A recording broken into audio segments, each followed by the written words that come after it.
Welcome to the Rising Entrepreneurs Podcast, where we feature top founders and entrepreneurs and their journey. Now, let's get started with the show. Jeremy Weiss here, founder of InspiredInsider.com, where I talk with inspirational entrepreneurs and leaders. Today is no different. I have Vikram Seth. You can check him out at simpalmstaffing.com and Ducknowl.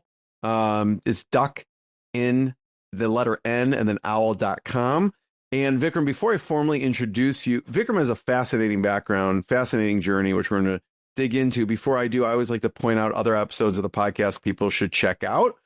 There was a really good one with Nicole Donnelly. She talked about different AI tools, and Vikram and I know each other through EO. And so Nicole is a fellow EO member. Another one that was interesting was David Anderson, CEO of Off Madison Avenue, also in EO, just talked about vision and the company and kind of how they grew their business. And Ethan King of EO Atlanta, and he's got a couple companies, and so check that episode out as well.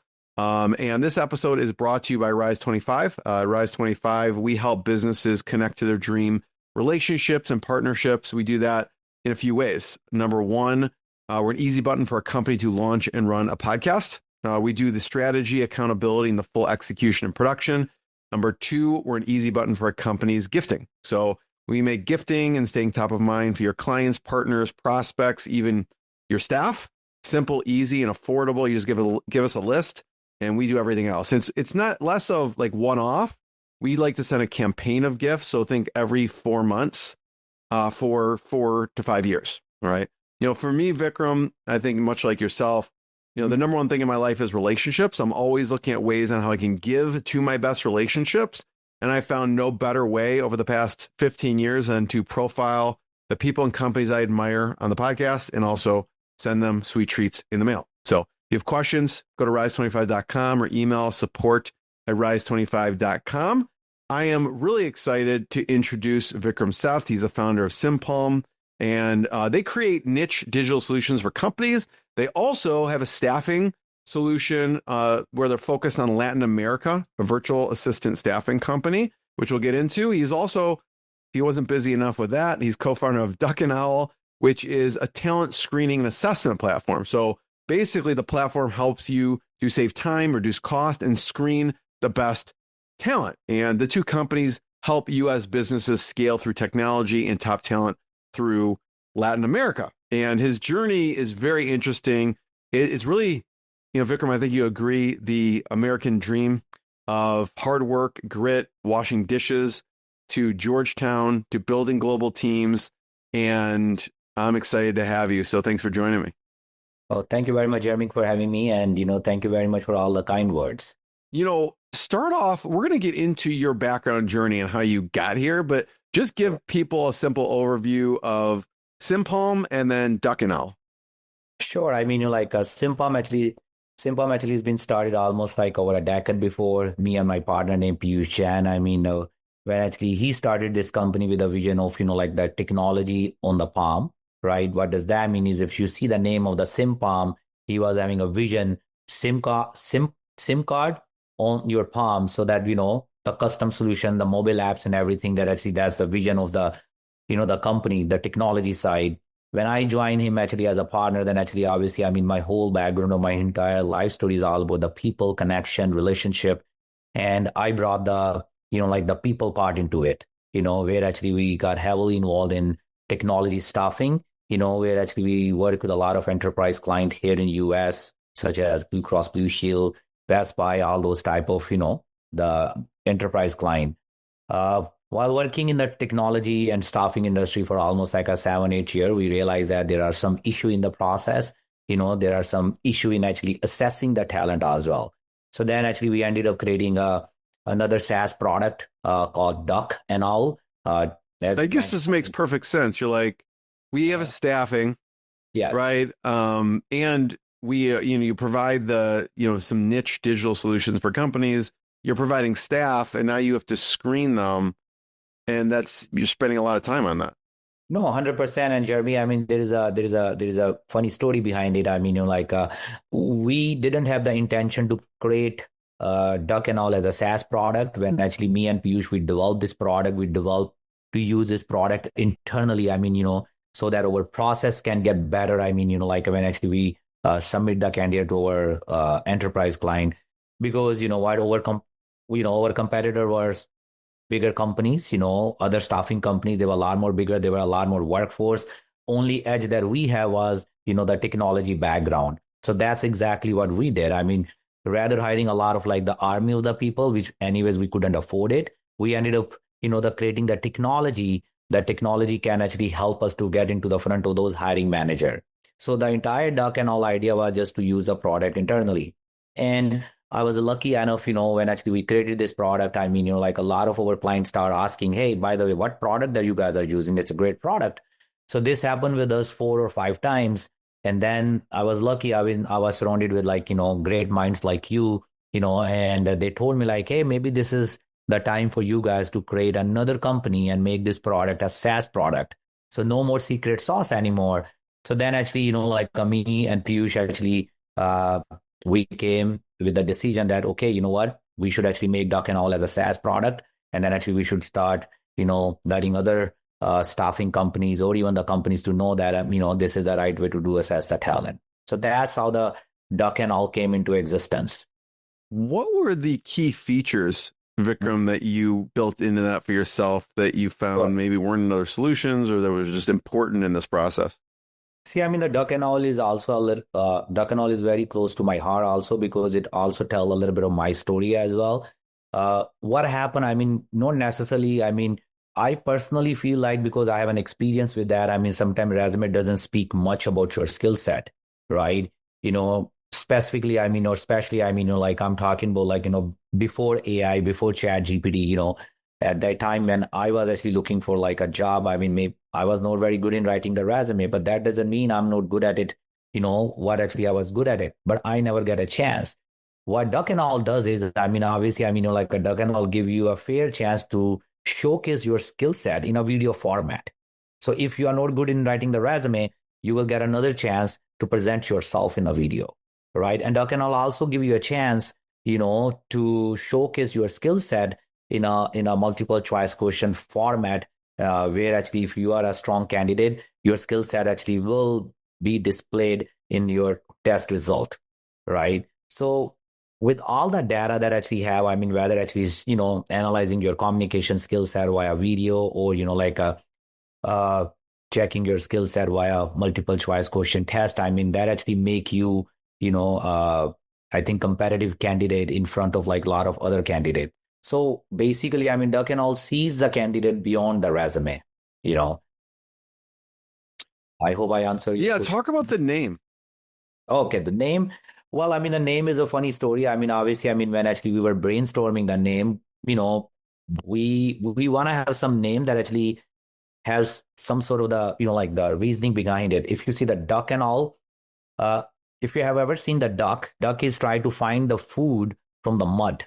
So duck actually has to go through a lot, to find the food from the mud.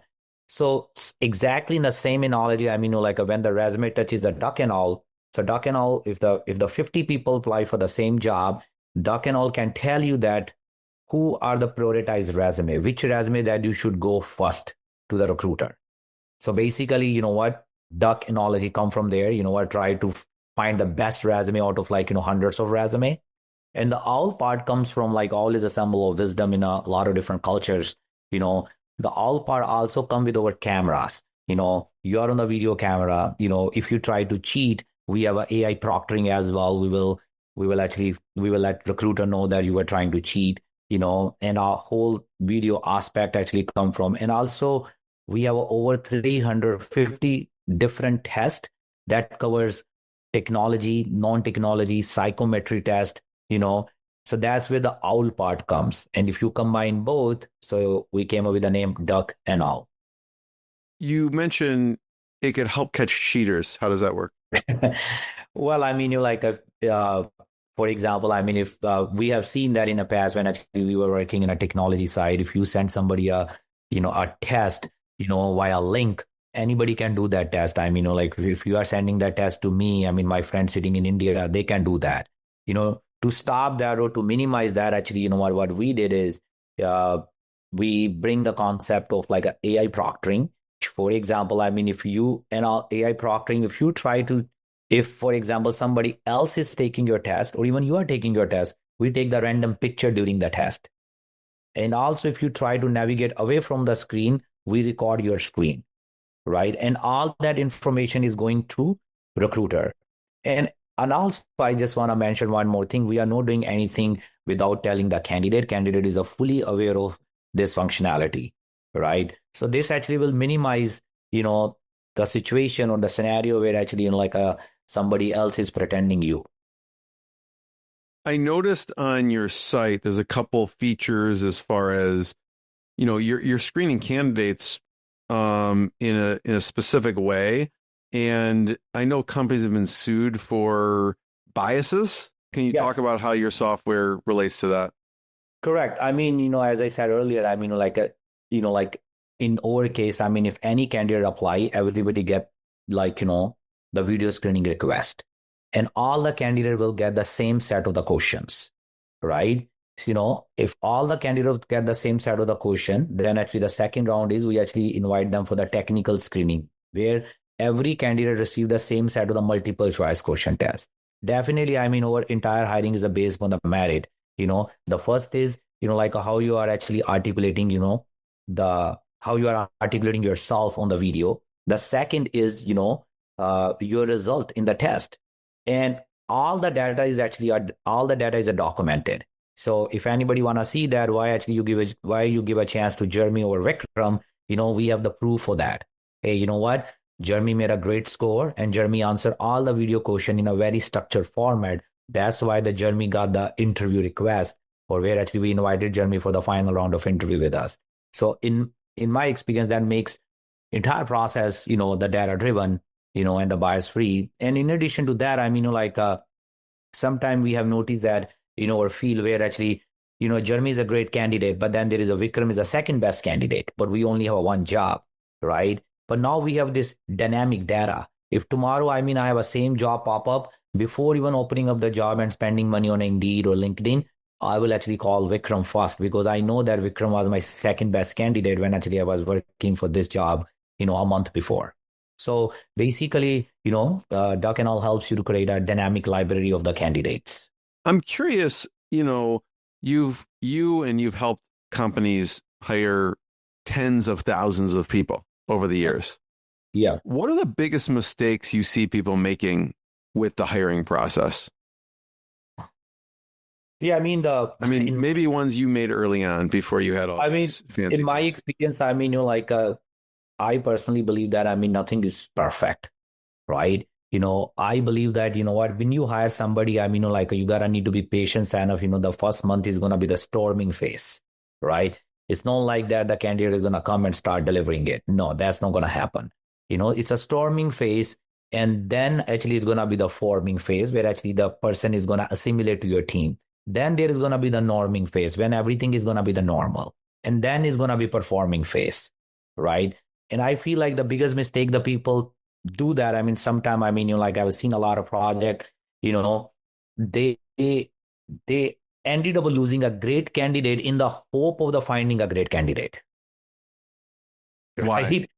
Why? I mean, because they want a perfect candidate. They want to have a perfect skill set. They want to have a perfect communication skill. They want to have a perfect psychology, or psychometry test. So what does that mean? You are actually dependent upon a lot of different variables. Yes, you can do that, but then you forget to align your project timelines. If you want to deliver your project in a certain time frame, but you are taking too much time to hiring the right skill set, right? And as I said earlier, I mean, but at the same time, we have a lot of clients who follow this model. I mean, where they understand that, hey, you know what, we need a right skill set, and the right amount of the attitude. They understand that there is going to be a certain part where they have to compromise, and they do that, in a hope that, hey, but the first month is going to be the storming, and the performing is going to come after a few weeks. You think people have really like super high expectations and need to, first train some people first? I mean, Jeremy, I mean, we deal with the technology resources as well as the non-technology resources, but you're absolutely right. I mean, when some people or some business owner, I mean, they believe that, I mean, if they hire somebody, that somebody's going to come with a magic stick and they're going to solve the problem, right? But I personally feel like, what, when you hire somebody, somebody's coming to your home, you know, for, and it's your responsibility to make that person feel comfortable in your onboarding process, right? Once the person feel comfortable, I mean, then definitely the person has a skill set. You had an interview, we vet the candidate, then that person will deliver. But first of all, make the person feel comfortable in your in your organization. So Once onboarding is very once important. there's like, let's say you get, there's several people that come through this whole process. Maybe there's like three people. Are there certain best practices or mistakes you see? Okay, now we're actually gonna conduct a interview, right? Because Duck and All helps kind of sift Correct. through hundreds, maybe thousands of candidates at points, to now you're talking to a couple people. So what are some best practices when you're actually interviewing them? See, I mean, the Duck and All does one thing. I mean, for example, if you are my client, right, and my team is actually sharing the Duck and a result, the one thing happen, you already know the candidate. So when actually as a client, actually you go and actually start having an interview with the candidate, you think that you already know the candidate because you already have seen the video, right? You already actually know that actually in terms of the communication, how candidate was, performing. So then actually, obviously, I mean, then actually within a 30 minutes, I mean, you will able to understand that whether you want to go with this candidate or not, because what we have noticed that, I mean, if any of our if any of our client give an interview based upon Duck and All video interview plus skill assessment, 90% there is a probability they will hire the person, right? Because as you said, I mean, anyways, I mean, our team actually has vetted the candidate, Duck and All has vetted the candidate. So anyways, they're only getting two or three candidate to pick, you know, and out of the two or three candidate, if they interview any one candidate or two candidate, 90% they're going to hire either one. So that shortened the cycle. There's an example you mentioned the storming and then forming. Yeah. There was an example where there was an unlikely recruitment process at a gas station. Yeah, I mean, because we work with a lot of business owner as well, and I think that specific example comes from the retail. I mean, uh, the particular business owner own a couple of pizza store or pizza franchisee. Most of the business owner actually, I think, in my opinion, I mean, they made this mistake. I mean, try to become a chief of everything, right? And obviously, I mean, when actually you are in such a retail, like a business, obviously you have a lot of chaotic environment. You gotta need to order a food, you gotta need to have a logistic control, you gotta need to make sure the pizza looks good, the temperature is good, the employees in showing up. So actually this particular business owner actually, try to be everywhere, right? But also at the same time, he wanna grow 10x as well. I mean, as you know that, I mean, the both are two actually the wrong assumptions. So when actually we came into the play, we told him, why don't you actually hire somebody who can actually optimize your operation? And his explanation was, I mean, I cannot afford somebody. I mean, in a six, Because he right? had a chain of pizza. Correct. He had a chain of pizza, right? But obviously, I mean, he doesn't have that kind of the budget to afford somebody actually who can do that. I mean, and managing 5 or 6 different pizza store. Then actually we actually try to explain them, what all those tasks that actually you're telling us that can be done from anywhere. You don't need a physical person. But trust me, it was very hard actually, to convince him because he never seen that world, right? He come from like a very old school, doing the things and and he was not ready to actually accept that, okay, you know what, Vikram, what you are saying it that anybody sitting from the Brazil or Argentina can do that, right? And and then we told him, why don't you try somebody that actually we actually suggested them for 30 days and you don't need to pay us anything. If nothing works, it's all on us, right? And trust me, I mean, after 30 days, this guy come to me and said, like, Vikram, can I actually have one or two more people like that, right? What were they doing? I mean, they were doing just all, like operational tasks that actually, this person actually, the owner of the company was doing it. So now what he has realized that in a 1 month that, okay, you know what, this person is capable enough that he hired, and she actually took all the tasks from his plate. Now he can focus more on the business development. He can spend more time with the investors. He can spend more time in finding the real estate where actually he can open up more pizza stores, right? He doesn't need to actually call his, like the pizza store manager to ask, hey, you know what do you want me to order? What grocery you need? Because this person is already doing all those tasks, right? How did that person find you? It's kind of random. I always picture technology businesses, working with you, or those type of companies like software, because I know you have developers and place developers in other various positions. How did a pizza owner find you? Well, I mean, the pizza owner find me, that's interesting. I mean, like the pizza owner find me, I mean, through some references, as I said, I mean, like, I have another actually, the client actually owns a lot of like a gaming parlors, as you can see, a lot of gaming parlors. I mean, so obviously the gaming parlor has some pizza concept. I mean, because they have a little pizza shop and then the gaming machines and all that, we actually work with them and we develop a a platform called Bamboo Rewards.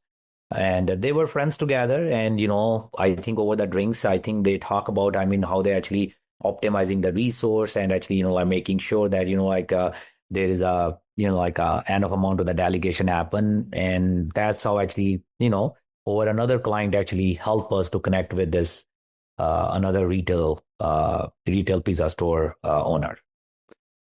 I want to get into your journey a little bit and talk about a little bit where you grew up and then what brought you to the States. That's a very good question. I mean, like first of all, I born and raised in India. I mean, I come from like a city called Amritsar. Most of the people, I mean, most of the people know probably Amritsar is the city of the Golden Temple. Uh, uh, if you know a religion, I mean, one of the religion named Sikhism actually founded actually in Amritsar. So I born and raised in Amritsar. I did my, undergrad uh, in Amritsar. But now the second question that you ask, how did I came in United States? Well, while growing up in India or while even doing my education, I mean, I have no plan to come to United States, right?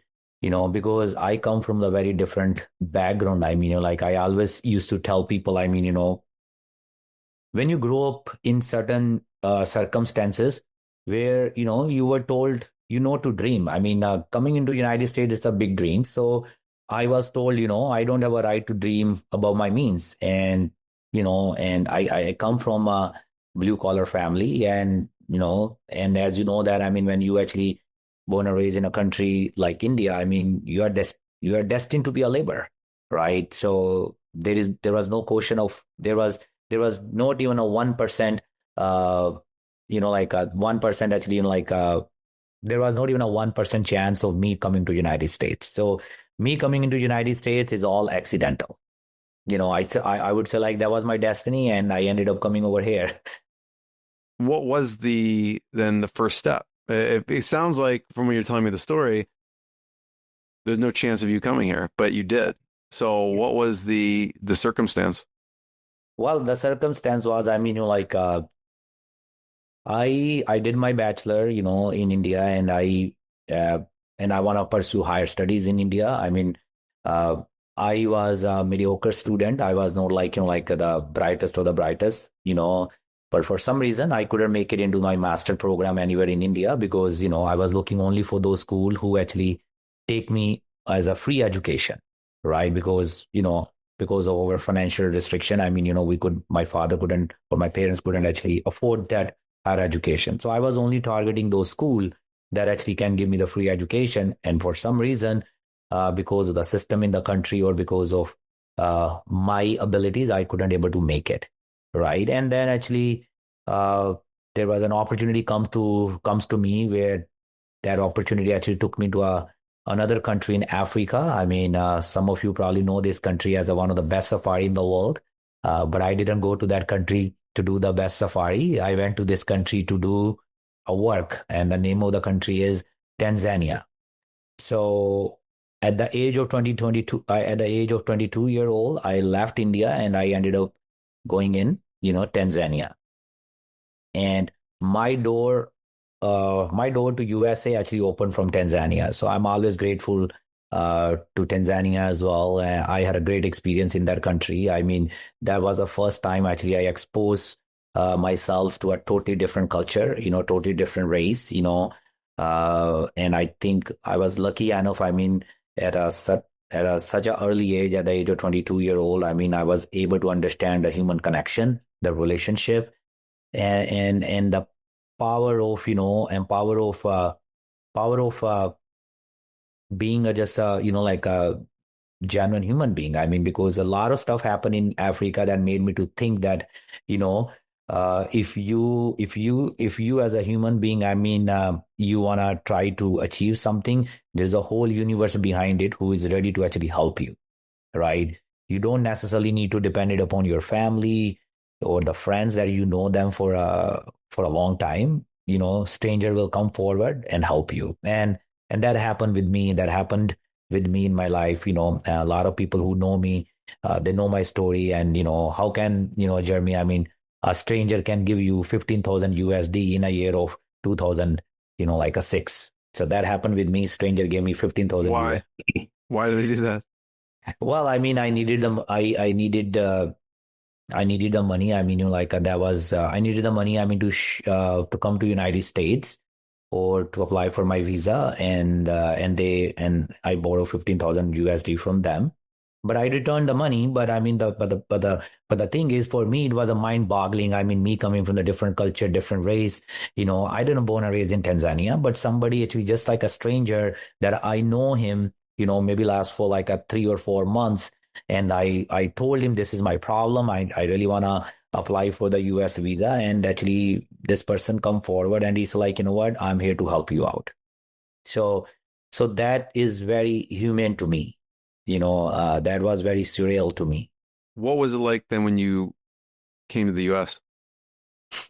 Well, I mean, that's a good question. I mean, when I came in US, I mean, think about like, like as a kid in a, like a candy shop, right? Like you come in United States. I mean, it was a mind boggling for me to see the infrastructure in United States, right? Because I have never seen anything like that. I mean, I grew up in India. I actually ended up going in Tanzania, and now I'm actually in one of the richest country in the world, right? So think about it. I mean, like I always say this to people. I mean, like, I see the world like, like India, I mean, uh, coming from the middle class country, the poorest country, and now I'm one of the richest country in the world. Obviously, I mean, everything looks great to me. I mean, and thanks to my friend, I mean, who came to pick me up from the airport, and obviously, I mean, the moment you come out of the US, the first thing you see the roads and cleanliness.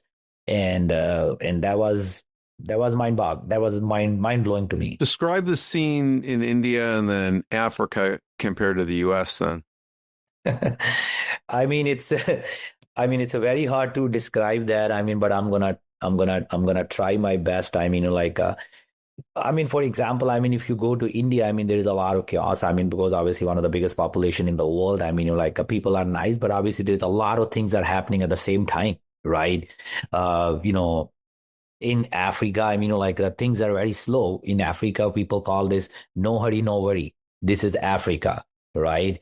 Now in US, I mean, you just come over here. I mean, here you feel like everything is on like some sort of, like a cruise mode, right? The cars are stopping at the light when actually they're supposed to stop, right? Everybody's following a process, very process oriented, Where did you actually first land when you came here? I landed in Washington, D.C. Why there? Because one of my college friend, he used to live in the Washington D.C. and he was the only hope of me to coming in United States, because when I came in 2008, I had nobody from my family, who was in US. So that was my only hope. And then he's like, hey, you come to Washington D.C. And then I said, okay, I'll come. Were you coming here? Did you have something set up to do school here, or did you just come on a whim and you're like, I'll figure it out when I get there? Yeah, I just come on a whim. I just I come here as a tourist. So Yes, what but were you planning on doing? see, like while It's growing so interesting, right? I mean, were you planning to stay indefinitely? You're just like, I'm gonna come. See, like I want you to understand that like when actually you grew up outside United States, United States has always been like land of opportunities. That's how the people see this outside United States, right? Where and also as as if you remember, like I was always want to go for the higher education, right? So now I happen to come in United States. I have no plan. I have no family, but I have one dream that I want to go for the higher education in United States because you are in United States. United States has the best school in the world, right? So that was very like in your world. In entrepreneurial world, we call this bag, right? The big, hairy, audacious goal, right? So in my head, having no money in the pocket, I'm thinking, hey, you know what? I'm in the right country right now. I want to go for the higher education. That's all I has in my head, but I have no money in the pocket. So, So then, how do you make that happen? Education is expensive when you got here. well,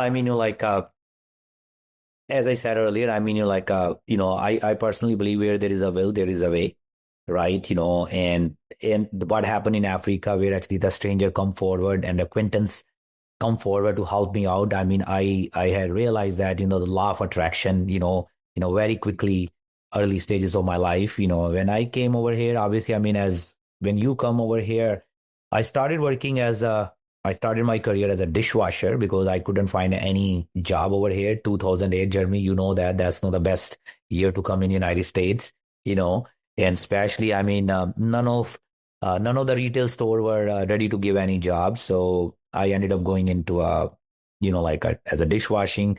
I did dishwashing at that time. My English was also not very great. My English was broken, so during the dishwashing, I able to learn a different culture over there because I was actually working with a lot of people from the Latin America, right?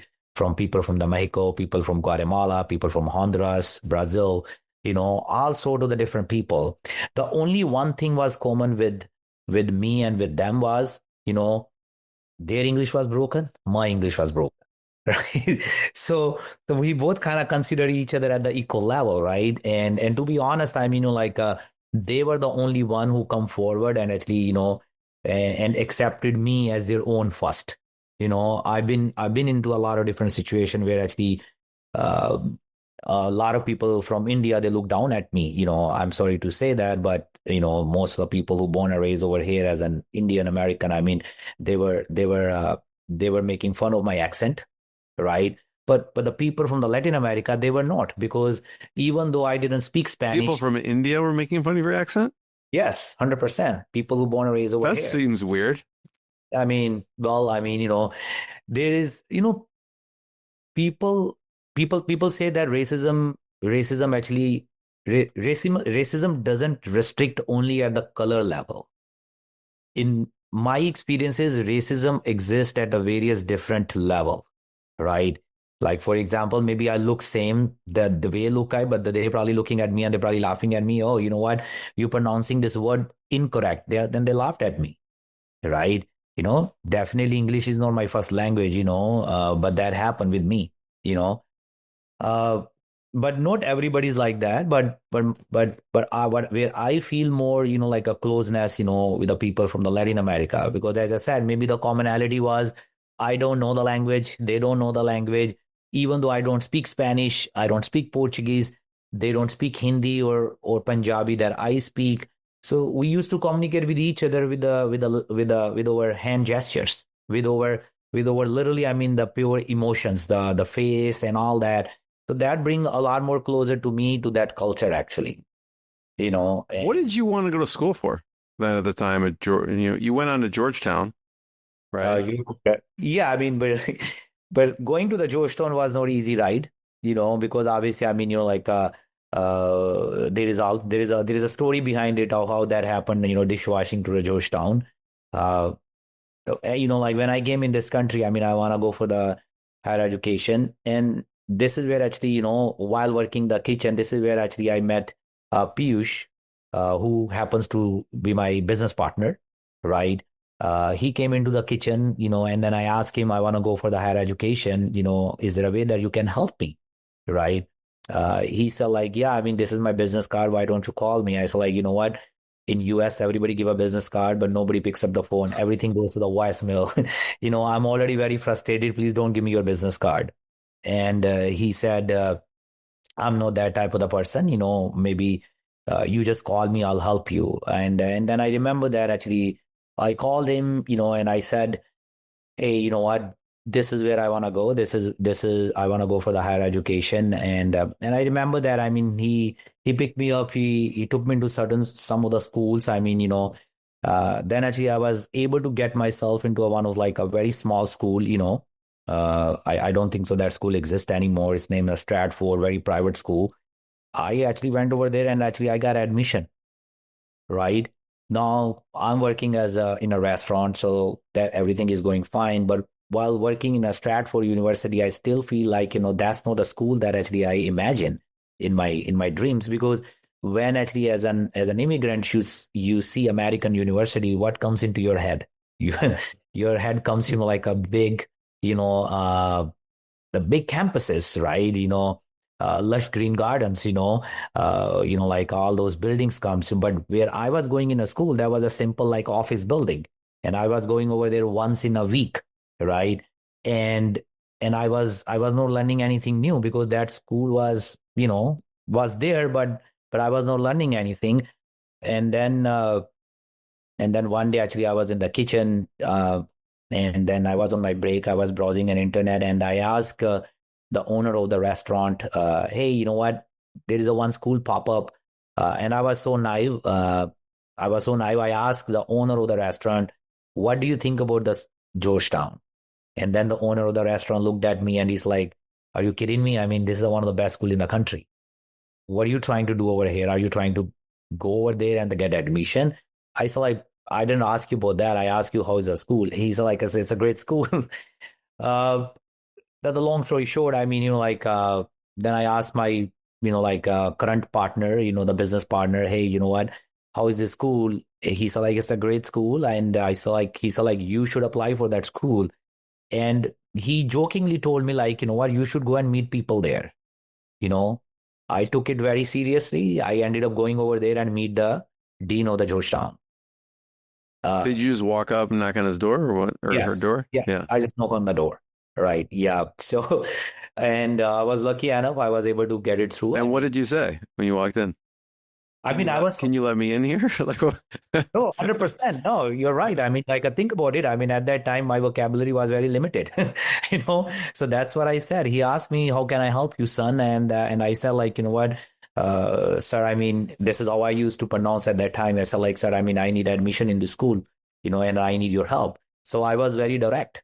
And he said, like, well, I mean, this is not admission office, right? But then obviously, I mean, we had a conversation almost like a 20 minutes, and then actually, I was able to convince him to give me the admission, but there were some conditions, and I fulfill all those conditions, and I was able to get myself into Georgetown.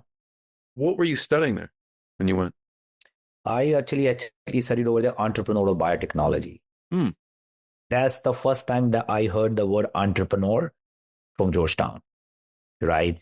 Because me coming from my entire schooling in India was in a public schooling, and anyone actually who's listening me from India, they know that. I mean, what does that mean is, if you come from like a public school from India. So for me, entrepreneurial word first time I actually listened in Georgetown. So thanks to Georgetown, I mean, to teach me, the entrepreneurial, like the mindset.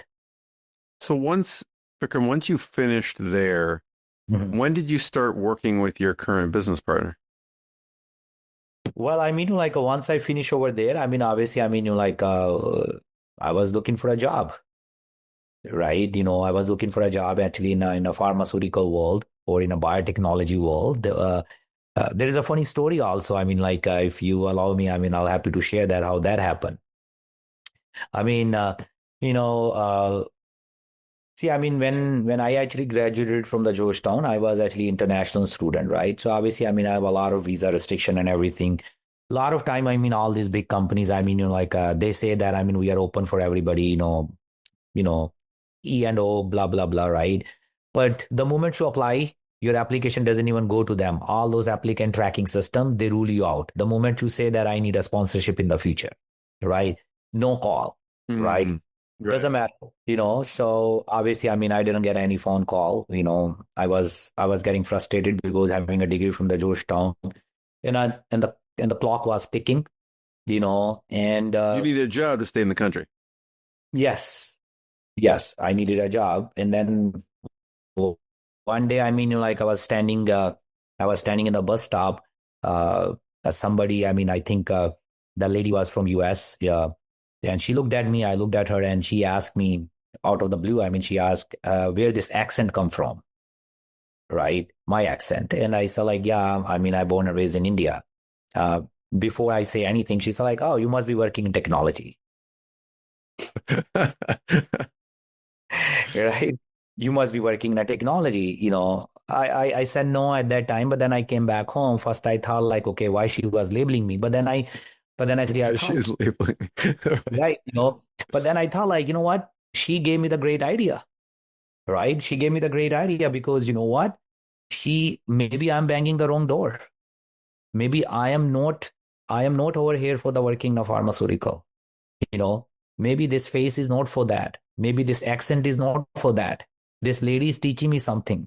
She's my guru. I mean, if today I met her, I wanna say thank you to her, because then I went back home and I told myself, you know what, I gotta need to do something, and then I get myself into technology, project management, and all that, and the rest is a history now. That's why we have our Simpalm, technology business. Obviously, I mean, the later I joined Piyush. Piyush is actually PhD from John Hopkins. He didn't tell me. He told me when I actually graduated from the Georgetown, because he doesn't want me to feel bad that, that he went to such a big school and I didn't go. But when actually I graduated from the Georgetown, then he told me, hey, there's a surprise for you. I have a PhD from John Hopkins. But that was the back to the story. The lady was a reason I stepped into the technology. Yeah. And then at what point do you reconnect, or do you kind of forge that business relationship? I mean, that was, I remember that, I mean, I was working for some companies, I mean, like, because I work as a consultant for the corporation. And then one day, actually, I remember that Piyush invited me a dinner at his home he used to live in Maryland. And on the dining table, Piyush at that time already started Simpalm. He was doing this customs.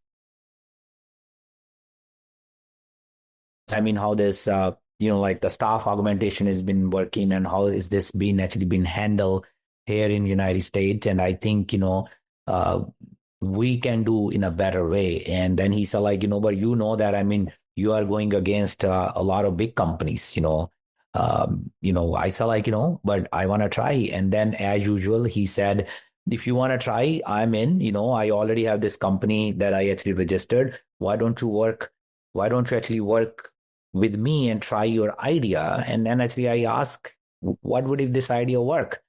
Then he said like, then we will be a partner, right? And then he allowed me to work on my idea, which was more on the human side, the staffing side, and that works out.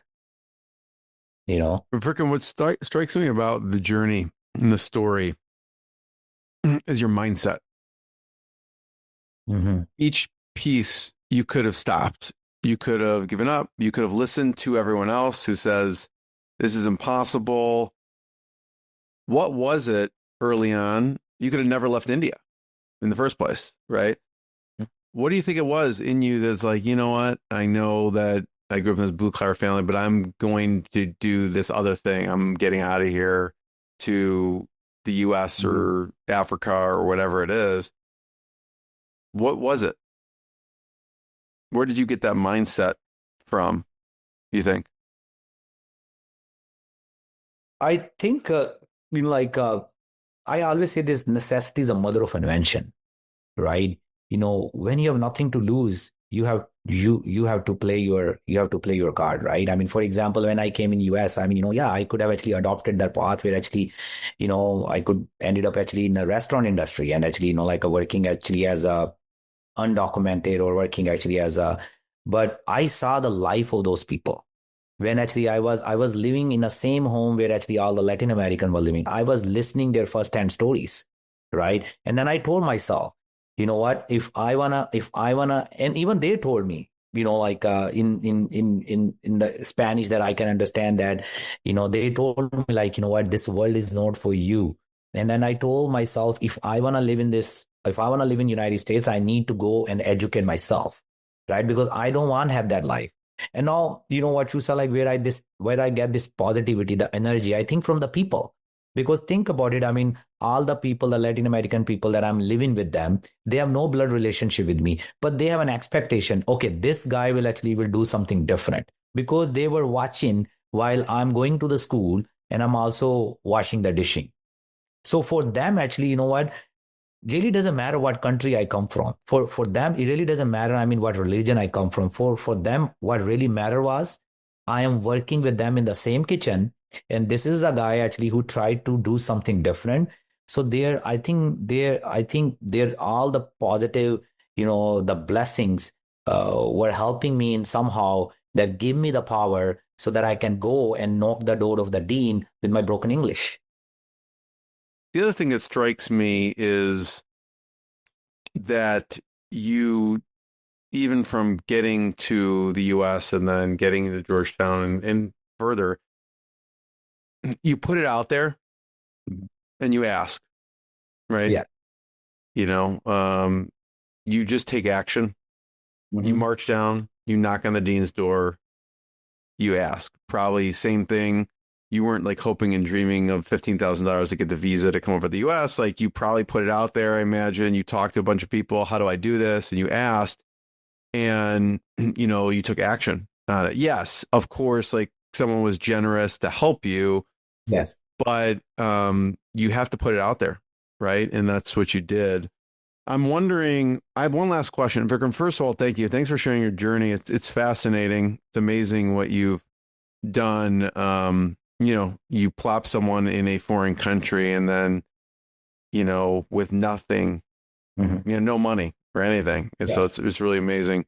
So I have one last question about some of your entrepreneurial influences Mhm. throughout the years, but I do want to, encourage people to check out simpalm.com, check out simpalmstaffing.com. You could check out ducknowl.com. But who are some of your entrepreneurial influences? It could be colleagues, mentors. It could be distant people that you've learned from, whether it's books or podcasts or something like that as well. Like I'm very simple man, so I have a very simple idols as well. I think the first one, I mean, the person that actually who gave me 15,000 USD, right? I think if he would not have given me that kind of money, I would never be able to make it over here, right? I and then I think another one. I mean the owner of the restaurant, right? The owner of the restaurant. I learned so much from him. I mean the leadership style, right? For example, I mean I was very new in the country, and he was the one who said like what you should do so that you can actually be better, right? So I mean I'm still in touch with him. I mean whenever I go to Virginia, I meet him. Uh, he's a one. I think my another idol was the dean of the like the Georgetown the biotechnology department who was visionary enough to see that spark. Right? If he would not give me the chance, I would never able to make it. You know, other idols. I mean, like all those people. I mean, like I work with them. I mean, in the restaurant industry. I mean, specifically, I mean, in the kitchen. I saw them. I mean, like how their resilience, right? I saw them. I mean, like it's very easy to say that, but it's very hard to live that life where actually you don't see your family for last 10 years. You're working over here and sending them the money, right? Those were my idol, right? Who made me who I am. That's why probably, I mean, the God has given me the chance to work in the people business, right? Maybe I'm not into some other business. I mean, I don't own a gas station. I don't own any restaurant. I came into the people business because my entire life is all about the people, and all those people, I mean, come from nowhere. What about through EO or EMP? Well, I mean, yes, I mean, the EO came in my life. I mean, in a later down the year. I mean, that. I mean, you are also the EO member. I mean, the when actually I reached certain milestone. I mean, when actually I ended up joining EO. EO actually opened up a very different world, right? The EO actually gave me the opportunity to meet people with a similar mindset, right? Where actually my connection can go up to the global level, right? For example, I mean, Jeremy, I mean, I was in Brazil and I was in Argentina. I mean, 10 days before, I mean, I met a lot of awesome people over there, right? And there are a lot of good people in EO who want to do the good deeds for a lot of people, who are actually who actually come from like the world that actually has nothing to offer to them. So EO actually, I think EO gave me the power of the connection that actually my connection is not only limited to Chicago only. My connection is all the way now from, start from India to start and to the Brazil. So almost, I mean, you can cover the entire world, I mean, with this EO connection. And EO actually ended up, thanks to EO, I ended up meeting a great person like you. So EO played a very vital role in my journey as well. Vikram, I want to thank you. Everyone check out simpalm.com and duckinowl.com, and we'll see everyone next time. Vikram? Thank you very much, Amy. Thank you. Thanks for listening to the Rising Entrepreneurs Podcast. This episode is powered by Rise 25. Please subscribe and check out future episodes.